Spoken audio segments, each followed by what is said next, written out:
How's it going, everybody? This is the Nitty Gritty. My name is Chad. With me, as usual, is Leonard, and this is a show about wrestling.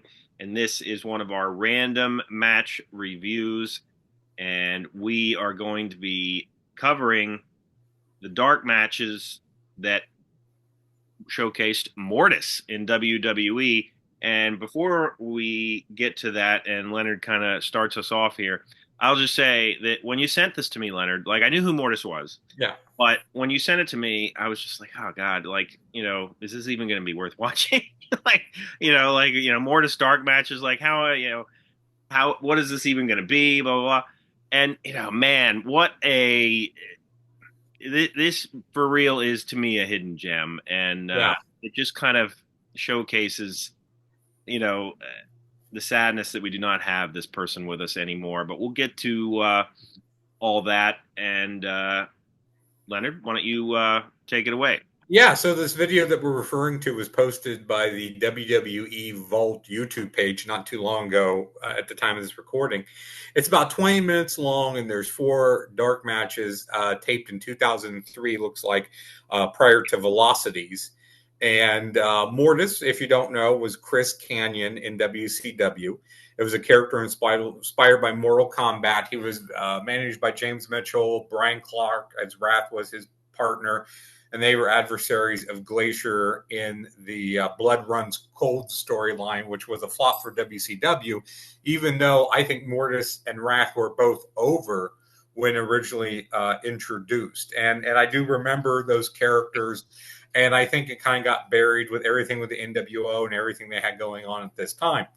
But of course, Kanyon came over as part of the invasion of WCW, and after that played out, it seemed like they were trying to figure out what to do with some of these guys, and taking Kanyon back to the Mortis character was something that they took a look at. And I think these four matches are interesting, sometimes for the opponents, because in the very first match, it's Austin Aries. Yeah.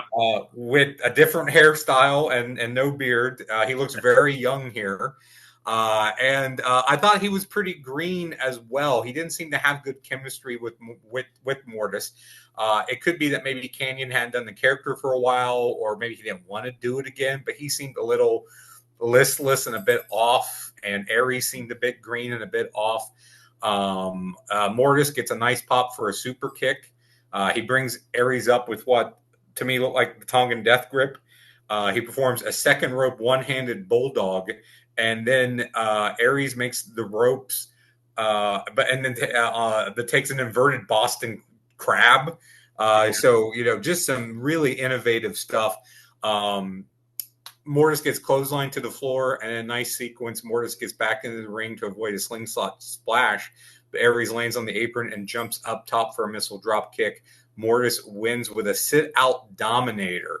I looked up what the flatliner was. It's not the flatliner, and I give Mortis props. Every single match is a different finisher. So maybe they were trying to see what worked, what didn't. And even though I think he's supposed to be a heel here, he gets a face reaction, I think, based on the character and based on the moveset. So your thoughts on this first match? Right. So, yeah, there's a lot to unpack of just about this one match.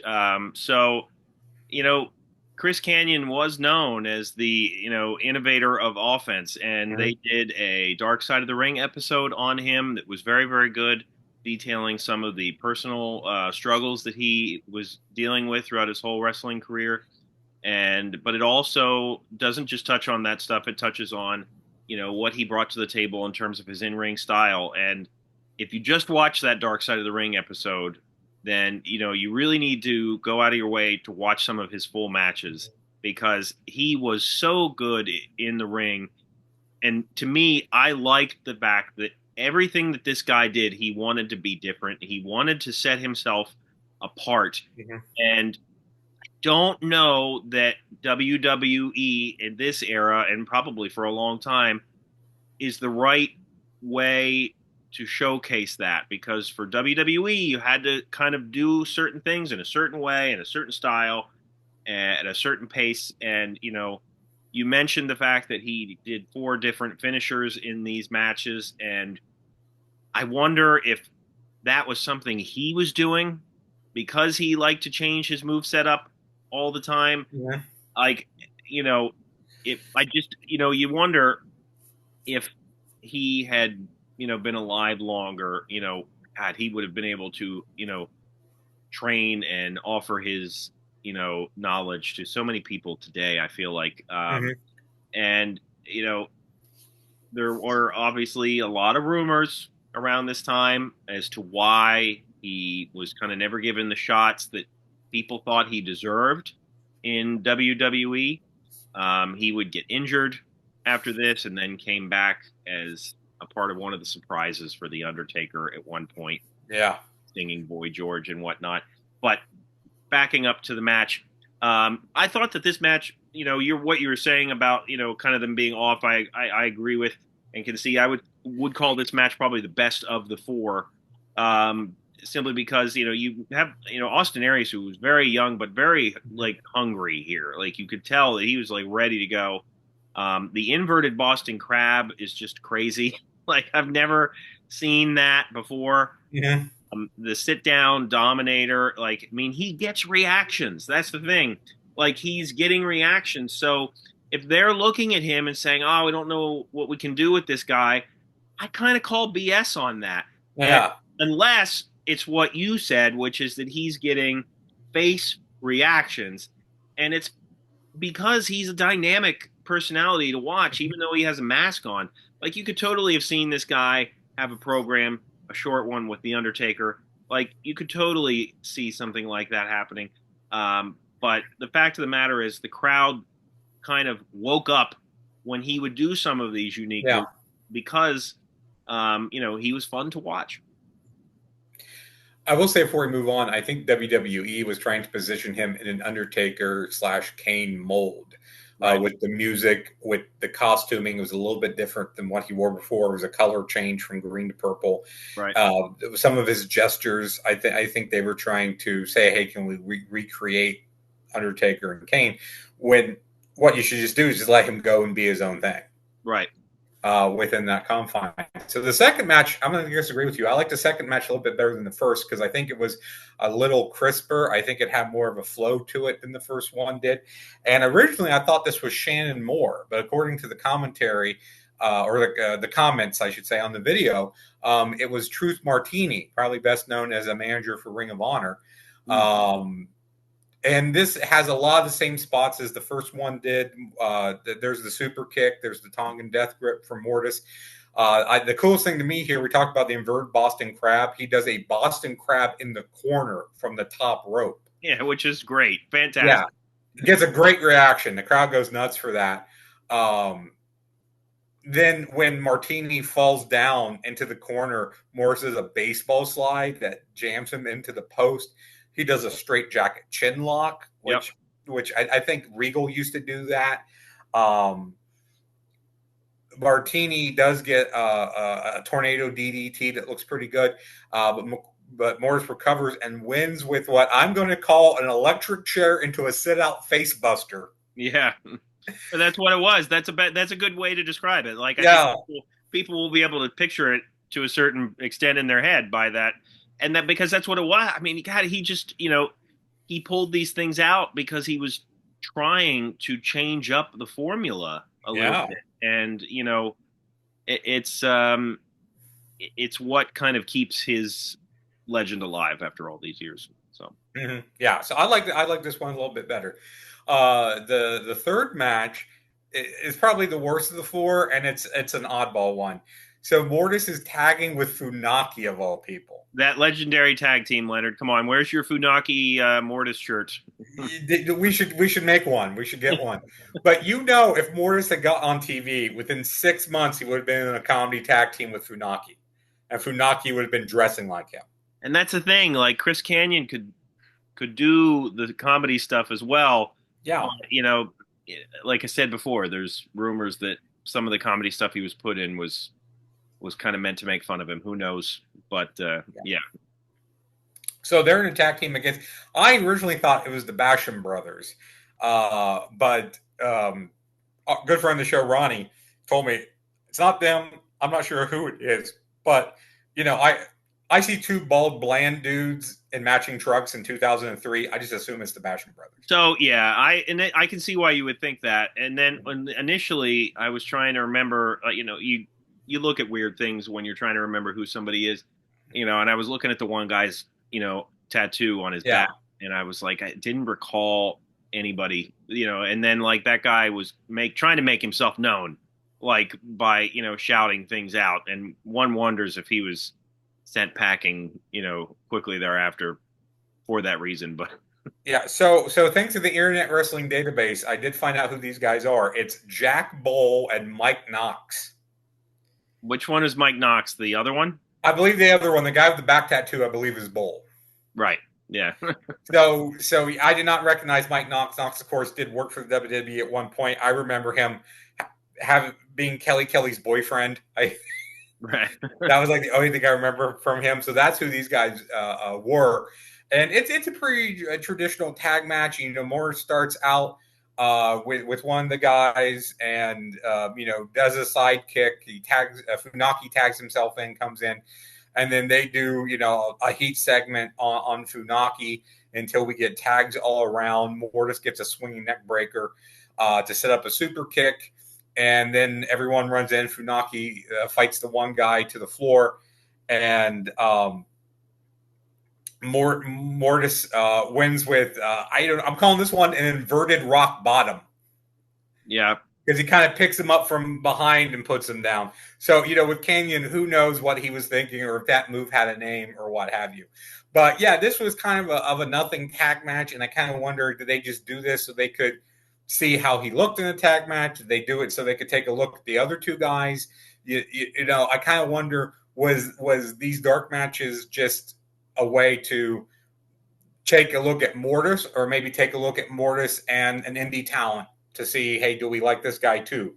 You took the words right out of my mouth. I was going to say I don't know who they were looking at here, or if they were looking at everybody. If somebody were sitting in front of me that worked there at the time and said, "Oh, we were looking at Mortis," I'd be like, "Okay, so you were looking at Mortis and you decided to team him with Funaki and make him a face." So, it's like, were you trying to go full tilt on him being a face? Yeah. No. I would have follow-up questions, in other words, because it doesn't get weirder than Funaki and Mortis. Again, I could definitely see them doing some comedy stuff with them at this time.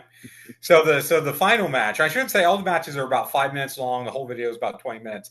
So I had no idea who this last guy was. I thought maybe it was a little Guido with a different haircut. But friend of the show, Ronnie, let me know it was a guy named John Walters who was working for Ring of Honor around this time. And Mortis is actually losing here and then do a long segment with the other guy working a head vice with a knee in his back. Ronnie tells me that Walters was among the crop of guys at this point that were smaller white wrestlers that were trying to model themselves after Chris Benoit. I think you can kind of see that in him. Mortis comes back with a swinging neck breaker. We get the one-handed out of the corner bulldog again, a super kick for 2. Morris misses a second rope leg drop, but avoids a comeback and wins with, this time, I'm going to call it a draping sit-out power bomb. So you kind of have to see these. And again, does it have a common name? It doesn't, because nobody does the moves. Nobody does these things. Right. Yeah. I mean, yeah, you wonder if he had names for some of these things. Or maybe he was just kind of testing out moves himself to see what would click most. Yeah.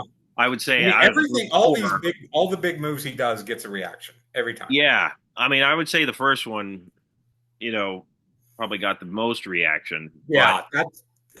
I like that one the best of everything he pulled out. Yeah. And that one would have been hard to put on everybody, obviously, but yeah, I mean, this was super interesting. So this was obviously, he had been at the company, like you said, you laid out his kind of timeline.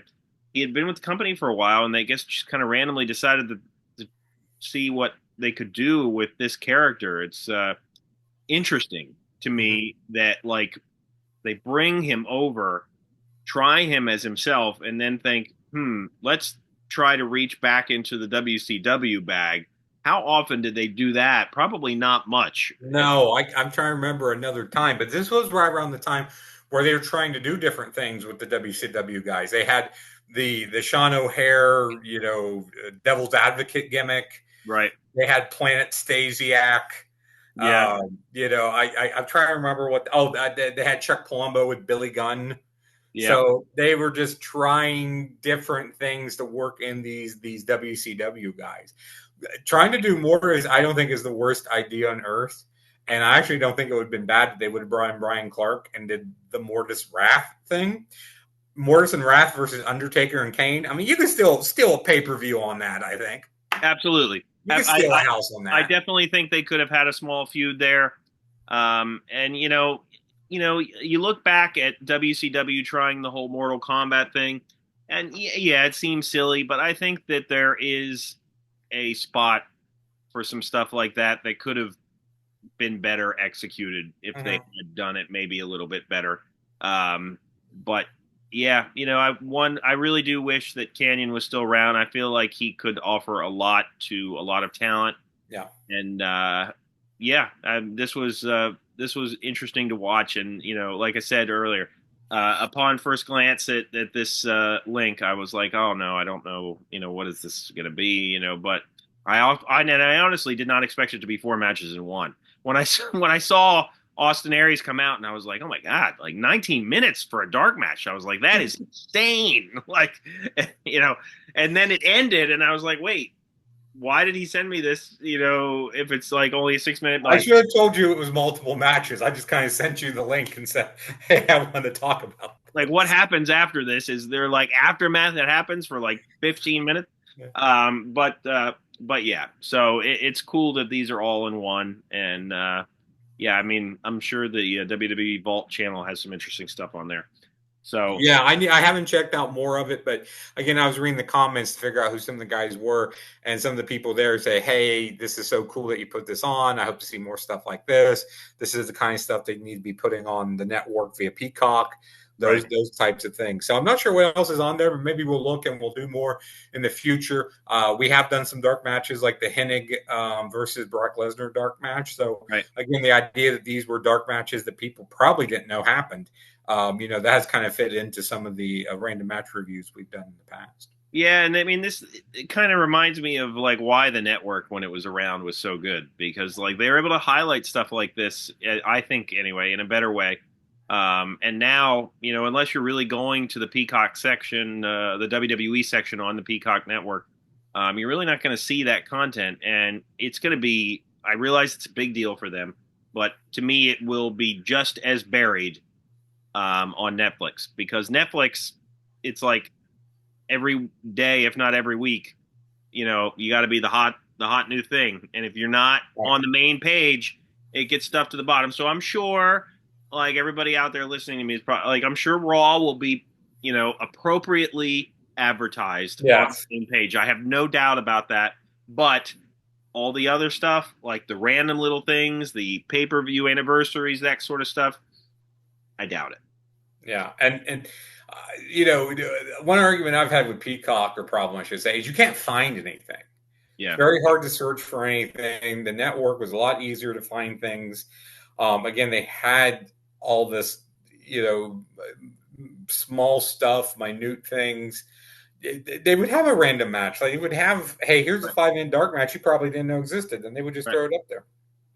So I do like it better when it was the network, and I don't know if it's the difference between that was WWE's own deal, so they could do what they want. Right. And now they're under the Peacock umbrella, and then they'll be under the Netflix umbrella. That you're kind of, the company is saying, you get so much space. Yeah. You can put up so much. You can only do so much with what we're going to give you. Right. So, but they can complement that with something like a YouTube channel. Go for it. Yeah, no, absolutely. So yeah, check out these matches and let us know what you thought of it. Share your memories of Mortis or Chris Kanyon. Let us know what you think in the comments. Click the like button, subscribe to our content. Check out our other videos, such as Segment Surgery, What's That Card, Stupid Questions. We are also available wherever you listen to podcasts. For Leonard, my name is Chad, and we will see you next time.